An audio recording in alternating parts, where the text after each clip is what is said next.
Welcome to The Explainer. Today, we're doing a deep dive into something that's, well, painfully universal: embarrassment.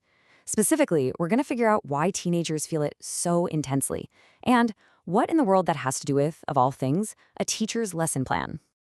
So here's the plan.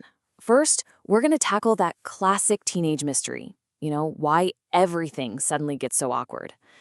Then we'll get into the actual science behind social pain and check out what's going on with the kind of unbalanced teen brain.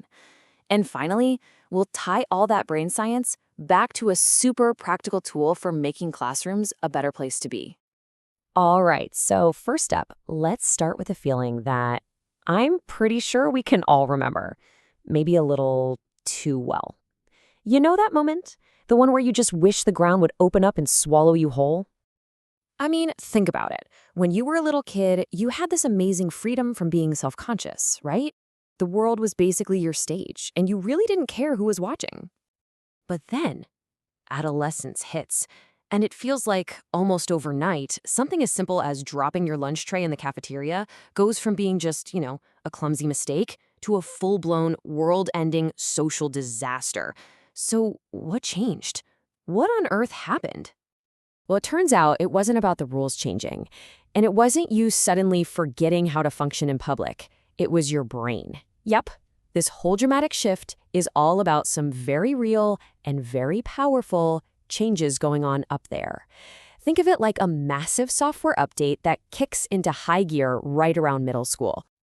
Okay, so let's get into the science. What exactly is happening inside a teenager's head? It turns out that when we say our feelings are hurt, we're actually being way more scientifically accurate than we probably realize. See, during the teenage years, the brain is getting totally rewired by this powerful cocktail of hormones and new brain connections. So on one hand, the reward system gets a massive power up. This is why hanging out with friends suddenly feels like the most important thing in the universe. But there's a flip side. The brain's threat detection system also gets a major upgrade, and it starts focusing like a laser on social stuff, constantly scanning for any little sign of disapproval.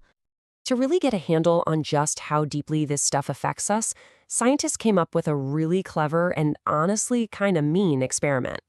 It's a simple online game called Cyberball. The way it works is just brilliant in its simplicity. You're told you're playing an online game of catch with two other people, and for the first few throws, everything's normal. But then, all of a sudden, the other two players, who are really just computer-controlled, stop throwing the ball to you. They just start tossing it back and forth to each other, leaving you completely out of the game. And here's where it gets wild. The results are just stunning. When scientists looked at the brain scans of the people being left out, they found that social rejection, just being ignored in this silly little computer game, it activates the exact same parts of the brain as physical pain. So yeah, when someone says their feelings are hurt, they mean it. It literally hurts. Okay, so we've established social pain is real pain. But that brings up a big question, right? Why do teenagers